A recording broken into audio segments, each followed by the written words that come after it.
Alright, so today I'm going to go over some stuff. We're just kind of using the internet to do our research. And we're going to do a discussion about loop antennas today, and that's what I run. I've experimented with them for a number of years now. Pretty much since I first got my license, really.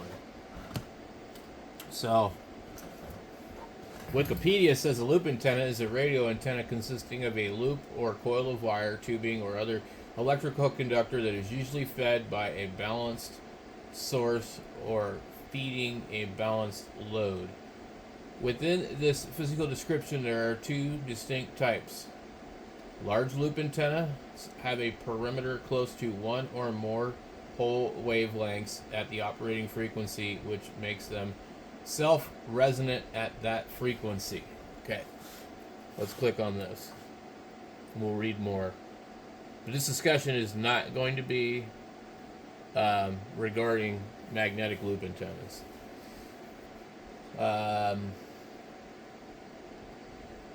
Loop antennas or self-resonating loop antennas or full wave loops have a perimeter close to one or more one or more whole wavelengths at the operating frequency, which makes them self-resonant. At that frequency, they are the most efficient of all antenna types for both transmission and reception. Let's read this again. They are the most efficient of all antenna types for both transmission and reception. Okay, did you guys get that? That is pretty black and white, okay?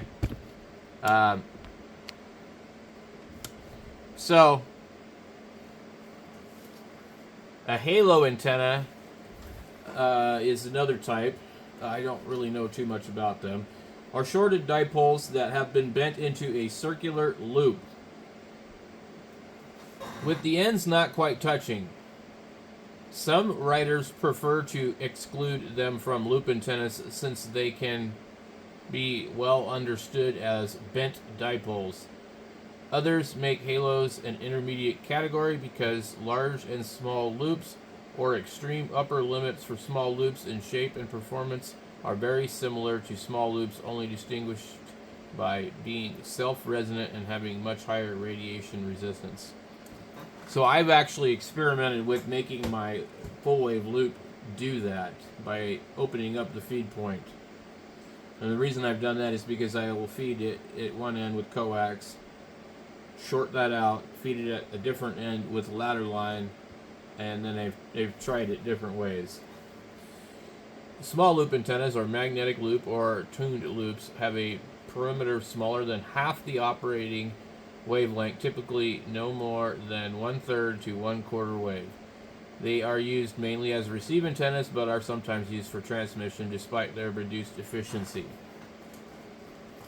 Loops with a circumference smaller than about 1/10 of the wavelength become so inefficient they are rarely used for transmission. A common example of a small loop is the ferrite loopstick antenna used in most AM broadcast radios. The radiation pattern of a small loop antenna is maximum at a direction within the plane of the top, so perpendicular to the maxima of large loops. Okay, so let's check this out here, what they say. Large self-resonant loop antennas. For all the large loops described in this section, the radio's operating frequency is assumed to be tuned to the loop antenna's first resonance. At that frequency, one whole wavelength is slightly smaller than the perimeter of the loop, which is the smallest that a large loop can be.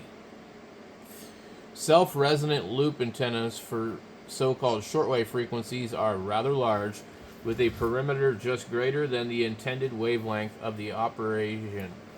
Hence, for circular loops, diameter between roughly 175 feet at the largest, around 1.8 megahertz. At higher frequencies, their size becomes smaller, falling to a diameter of about 11 feet at 30 megahertz. Large loops can be thought of as a folded dipole whose parallel wires have been split apart and opened out into some oval or polygon shape. The loop shape can be circle, triangle, square, rectangular, or in fact, it can be closed polygon. But for resonance, the loop perimeter must be slightly larger than a wavelength. Shape. Loop antennas may be different shapes of a circle, a square, or other closed geometric shape that allow the total perimeter to be slightly more than one wavelength. The most popular shape in amateur radio is the quad antenna or the quad, a self-resonating loop in a square shape so that it can be constructed of wires strung across a supported X-shaped element or elements, creating an antenna array which is unidirectional with a gain that increases with each additional parastic element. The design can also be tuned 45 degrees to a diamond shape supported on a plus-shaped frame. Triangular loops have also been used for vertical loops since they can be supported from a single mass. A rectangle twice as high as its width obtains slightly increased gain and also matches 50 ohms directly if using a single element. That is quite interesting.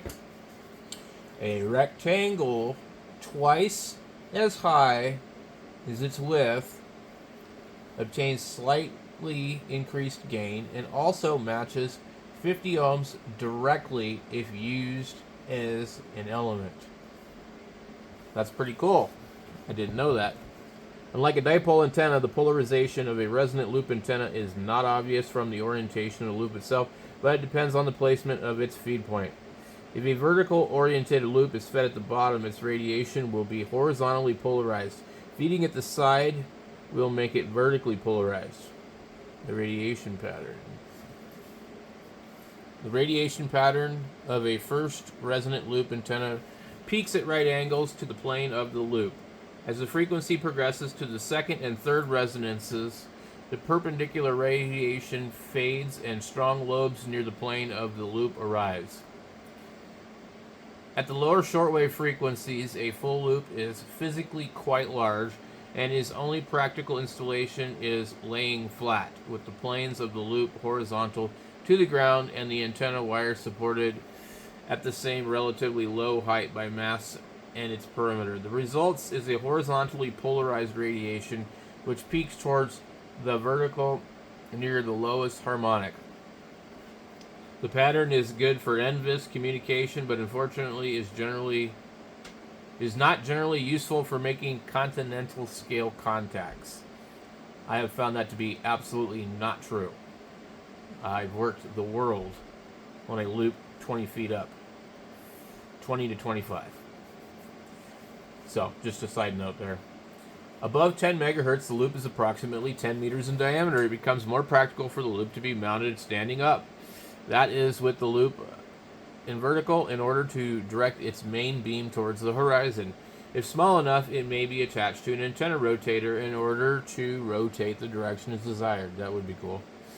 Compared to a dipole or folded dipole,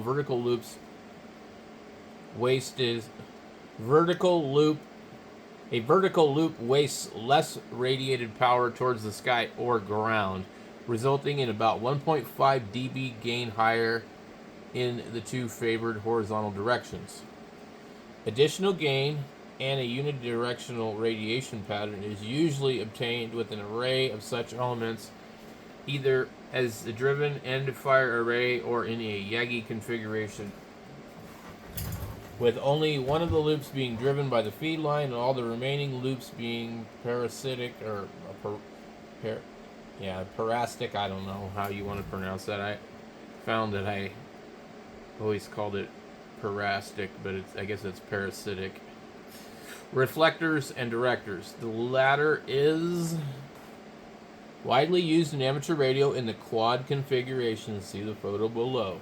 Low frequency one wavelength loops lying down are sometimes used for NVIS communication. This is sometimes called a lazy quad. Its radiation pattern consists of a single lobe straight up radiation towards the ground, which isn't absorbed, is reflected upward. The radiation pattern, and especially the input impedance, is affected by its proximity to the ground. If fed with higher frequency, if fed with higher frequencies, the antenna impedance will generally include a reactive part and a different resistive component, requiring use of an antenna tuner. As the frequency increases above the first harmonic, the radiation pattern breaks up into multiple lobes which peak at lower angles relative to the horizon, which is an advantage for long distance communication for frequencies well above the loop's second harmonic. So, we're not going to get into the halo antennas or read about them, or small loops. Transmitting loops, matching to a transmitter. I don't know if that actually has anything to do with these ones.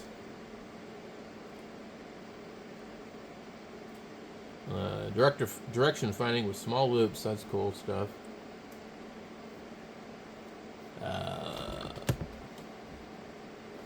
So here's a ferrite loop antenna right here.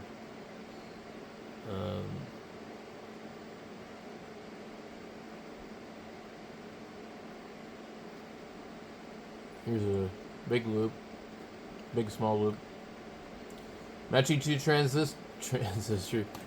In addition to other common impedance matching techniques such as gamma match, transmitting loops are sometimes impedance matched by connecting the feed line to a smaller feed loop. Yeah, so this is for like the magnetic loops.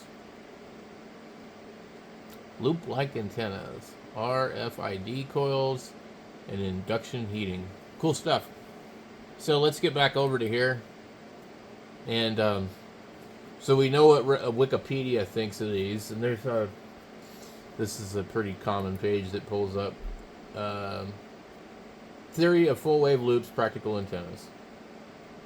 We'll wait for it to open. Open. Okay.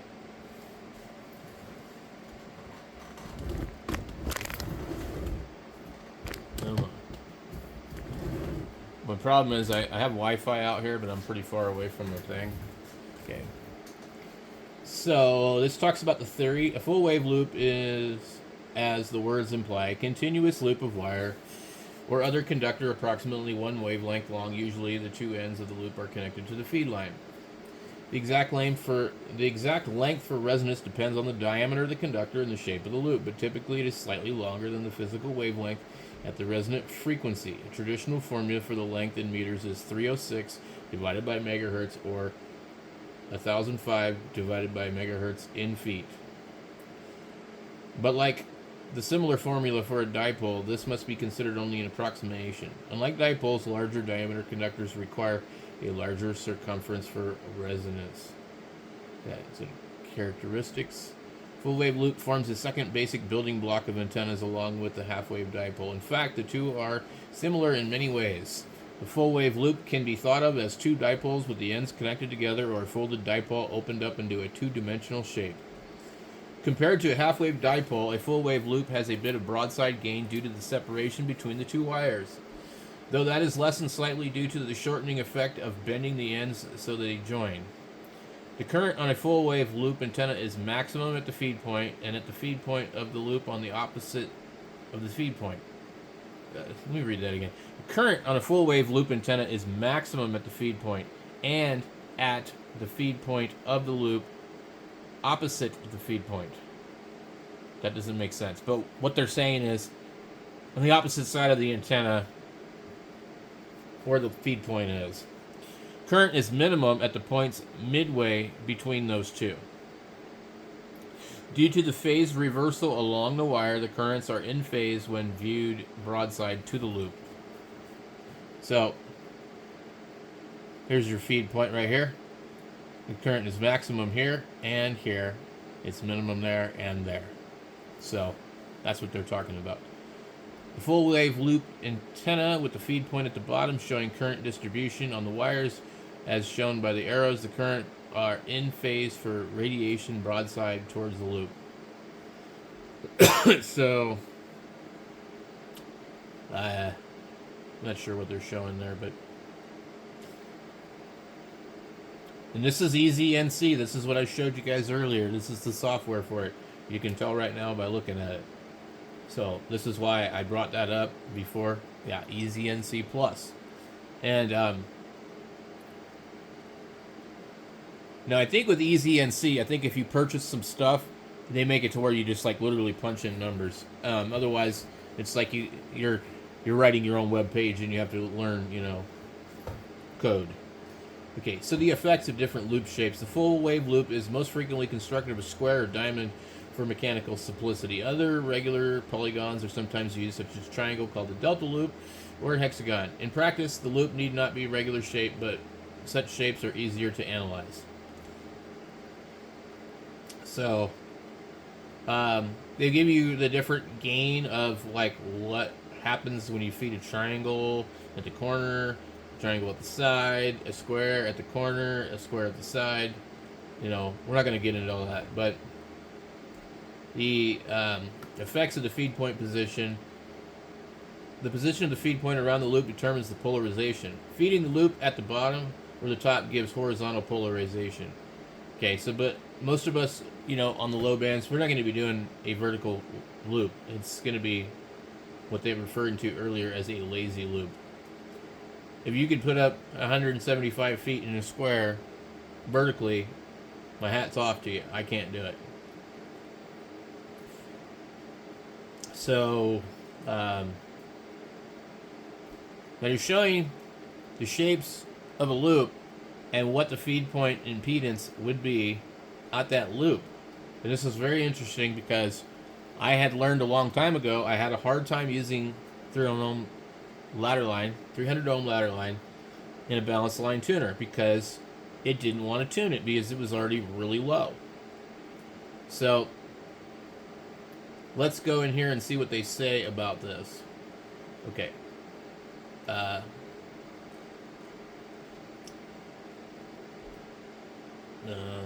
see here. There's a lot of progress here. The first feed point impedance gain and resonance frequency vary with the shape of the loop. Even though the wire is held constant, we can adjust the shape to get any desired feed point impedance from about 300 ohms to 50 ohms or a bit lower. This is a good example that the perimeter of the loop is not a fixed constant for a particular resonant frequency and that all full wave loops do not have the same feed point impedance. These are common misconceptions. The last two tables in the Table 2 are probably impractical without using very fat wires due to the low feed point impedance and narrow bandwidth. The actual gain will be limited by the resistance of the wire. When a loop is about twice as tall as it is wide, we get a good match around 50 ohms.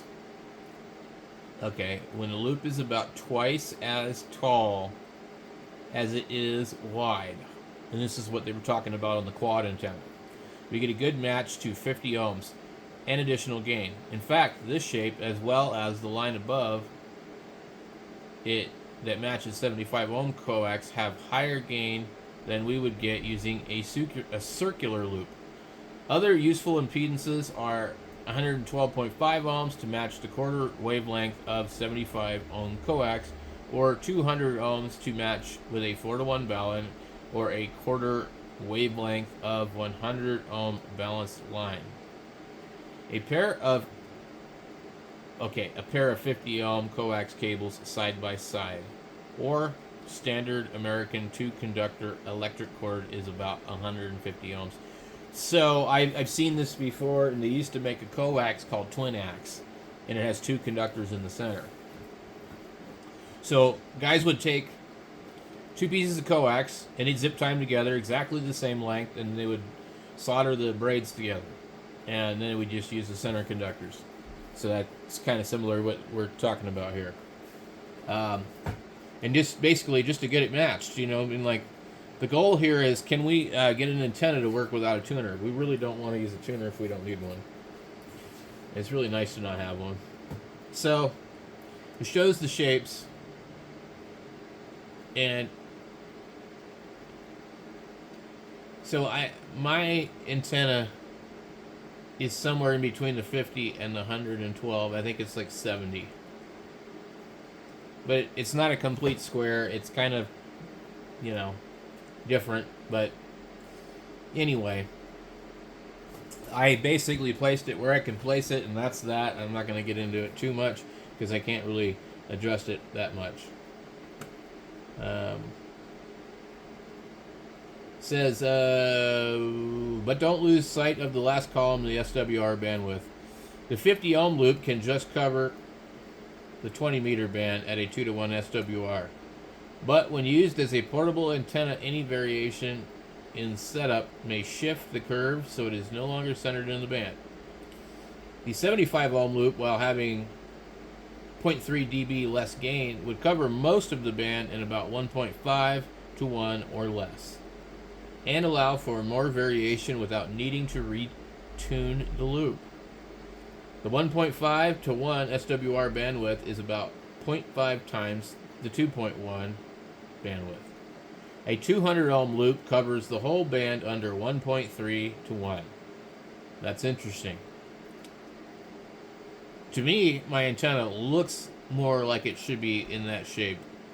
But I think when I analyzed it, it was under 100.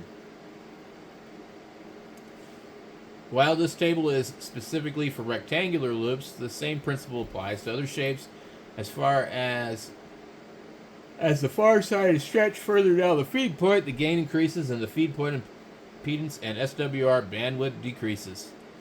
Those also apply when the loops are used in a parasitic array, such as a quad or delta loop beams. This ability to adjust the feed point impedance by changing the shape of the loop with relative small changes in the loop wire length gives us a lot of flexibility in designing and building antennas. So this really is some pretty amazing stuff.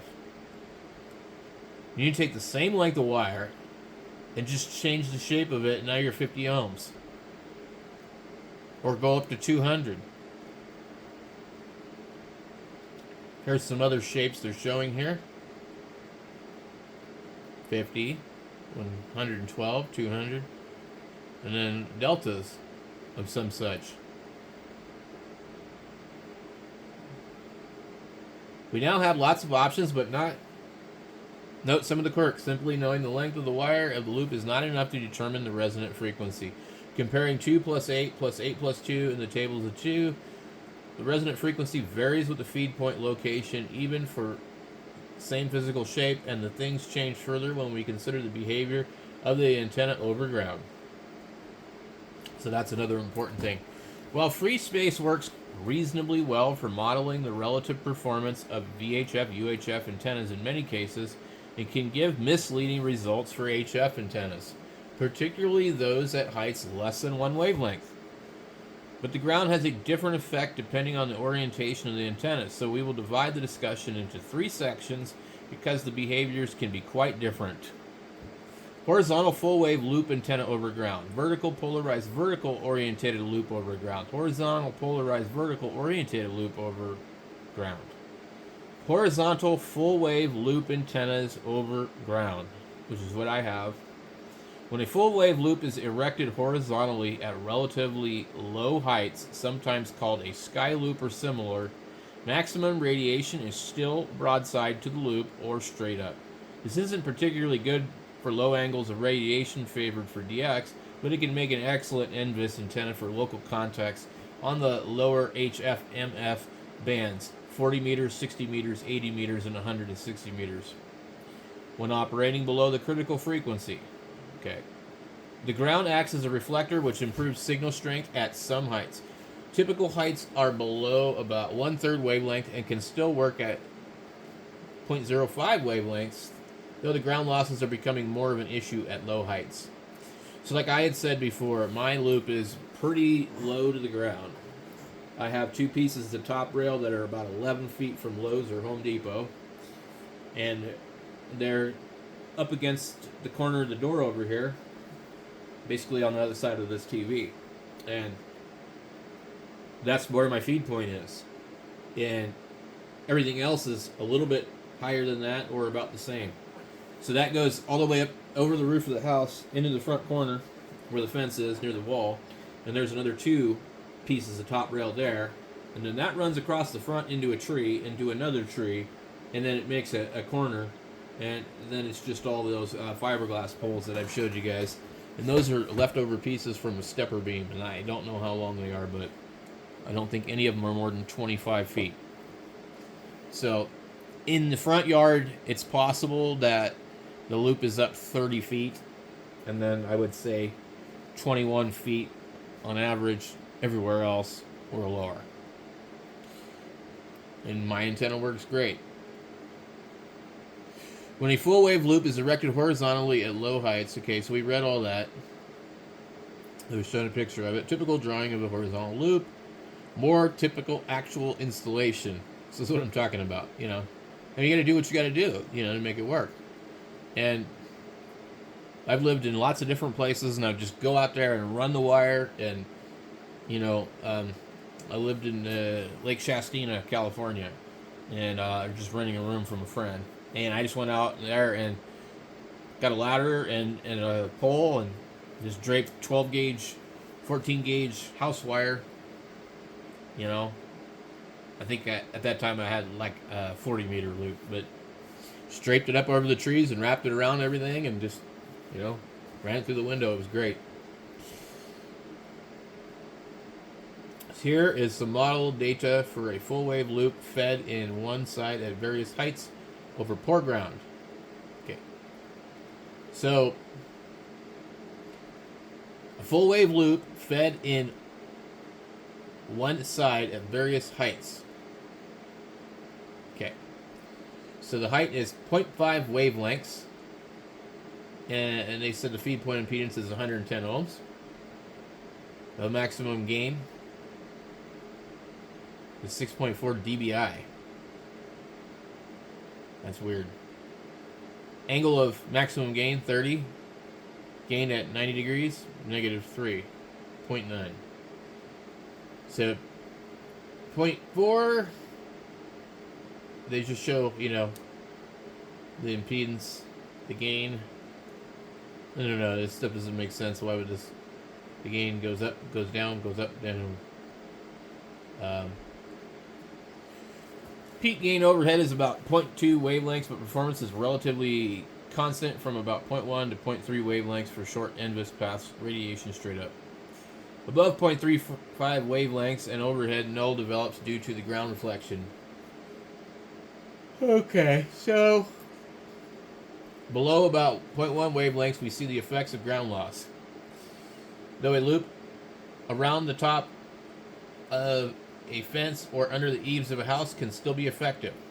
Even if not optimal, it need not be a regular polygon and can run from one support to the next using whatever is available.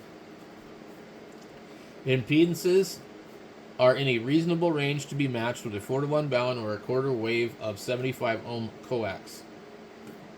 However, note the impedance will change with ground characteristics, especially at the lower heights, as well as the feed point location of the loop.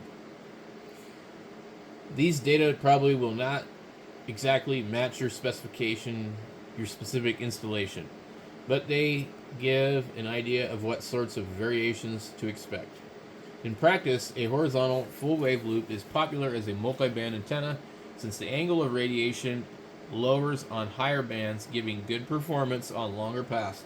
But at that point, the loop is no longer one wavelength, so I have a separate article to discuss such antennas. Vertically polarized, vertically orientated full wave loops. We're not going to get into that. If you want to look up that, you can look it up and read about it, but we concentrate on the lower bands, and that's not going to be realistic. Any vertical loop, you know, is pretty hard to do, except for on 10 meters. So, continue to practical antenna dimensions.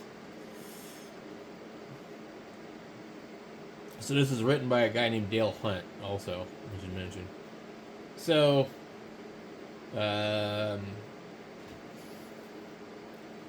We looked at the theory of full wave loop antennas. We saw that the shape could change to give different impedances and that different shapes might require different wire lengths for the same resonant frequency. We have also looked at the construction of wire loop antennas. I don't know if I looked at that or not. Let's go take a look and see what that is. Construction. Stiff wire, strung wire, hung from trees. That's like a quad. That's pretty cool.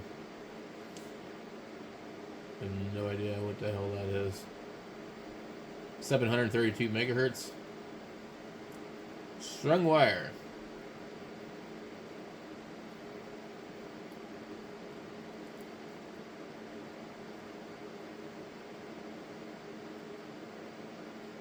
These things, when they're like that, those actually work really good for high bands.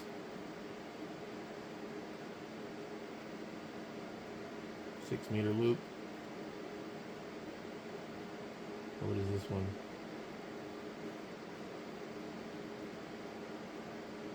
I've seen an antenna like this before. Does it say what it is? It doesn't say, but anyway. There's your delta loop.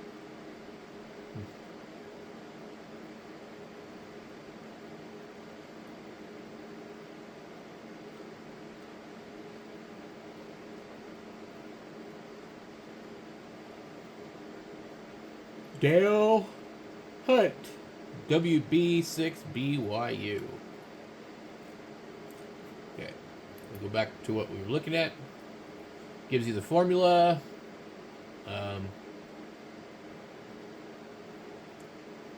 Make sure we haven't already read all this. Okay. 50 ohm rectangular loops.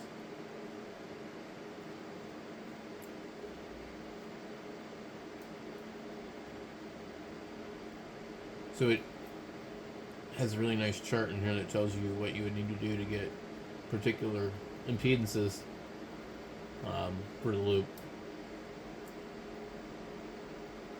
But most people are going to be putting these up in an odd shape, so a lot of this stuff is very subjective.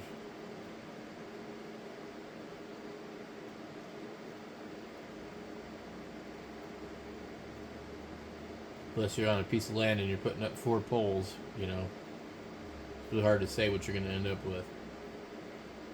Okay, so there's lots of cool stuff here. And this delta loop is shorter on one. I don't know if that's normal for them.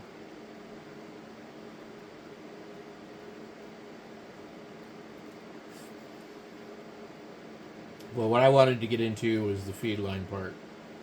And so I'm waiting to see if they're going to cover that. So if you want to feed your loop with ladder line, it seems like 450 ohm and 600 ohm ladder line would be kind of bad for most loops. It looks like realistically, based on this data, you're not going to see more than 200 ohms on a loop. Let's get back over here. So,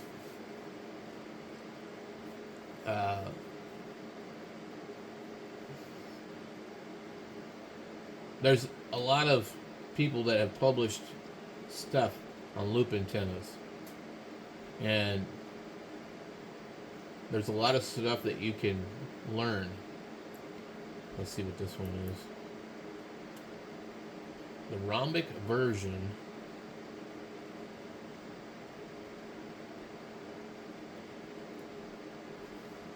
I don't want your cookies. Go away. Dirty bastards. You do not need to be tracking my behavior. 80-meter horizontal loop. Multi-turn large full-wave loop antennas. A lot of these pages don't open up, but I've I've read a lot of these. Here's Simon IW5EDI, and he's written a lot of good stuff. And I want to say he had something to do with Ham Radio Deluxe. So, the measurements below are for building a full wave link loop using wire. The wire size may range from 16 to 12 gauge. The lower the wire number, the greater the bandwidth. Okay. The diameter is a representation of a full wave loop. A flat top has an impedance point of about 150 ohms. Okay. The formula is 1005 divided by the frequency. The formula for figuring the quarter wave coax transformer length is 251 divided by the frequency in megahertz. I have never tried that, but I'd like to do that sometime to just match it up and see what it does. But so he gets pretty specific as far as different things and lengths and dimensions. So that's another page worth checking out. Simon has a lot of really cool stuff. And what does he have on it? He does have something to do with Ham Radio Deluxe. I cannot remember if he's the guy that helped write it or what the deal was. Let's go down the rabbit hole. While we wait for the very slow internet. I forget what the hell we have, like CenturyLink or... Ham Radio Deluxe. Is that the same guy? Doesn't even look the same.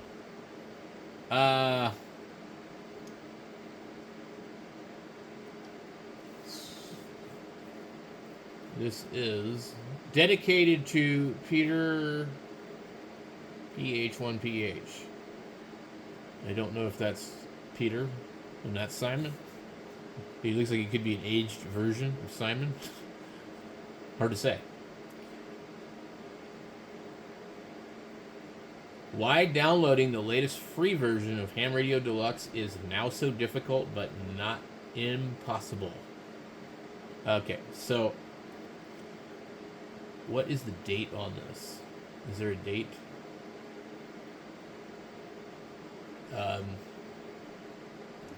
I have a file for Ham Radio Deluxe, but yeah, it was really hard to find it. Ham Radio Deluxe was a popular free-to-use and distributed amateur radio program suite that allowed remote control, blah, blah, blah, blah, blah. Many of the features are now offered by this amazing ham radio program, developed by Simon Brown and Peter, PH1PH, silent key, under the freeware license. So that's probably Peter, and that's Simon, and Peter's no longer with us. So... looks like 2010. In 2011, Simon released the very last free version of Ham Radio Deluxe, the version 5.0, build 2893. Only this version can be considered the last free build, completely compiled and distributed. At the end of 2011, Simon sold the code to a private-owned company that continued for some months to develop new versions, releasing builds versions 5.11 to 5.24, and kindly made available free from their website. After some years, this private company discontinued supporting and distributing older versions and released a new commercial version 6. Now this company is asking everyone that is sharing the old binaries from their site to remove every copy of it. I used to share these files from this page, but 2 years ago I had to remove them from my hosting space after being kindly asked from W4PC. I have learned that this happened to several other hams wanting to share the free version, probably with the same non-courteous approach used with me. Well, after having even kept in contact with Simon and with other hams, I recently decided to unlink the binaries from my website. As far as I know, they are working hard contacting all other hams and asking them to remove old freeware files from their websites, declaring to be the sole owners of every single version of Ham Radio Deluxe ever created, practically changing the history. I don't know if this is legally correct or not. I'm not a lawyer, but certainly don't want troubles. This is just a hobby for me, and my goal is just to help other hams in pure spirit. The license agreement I accepted. Okay, so anyways, this is why you can't really find the free versions. So, because the company that bought it wants to make money. Now, and if you have a newer radio, it's not going to be supported anyway. So older radio's fine. But anyway, we'll get back to our loop discussion. Now that we're 40 minutes into it.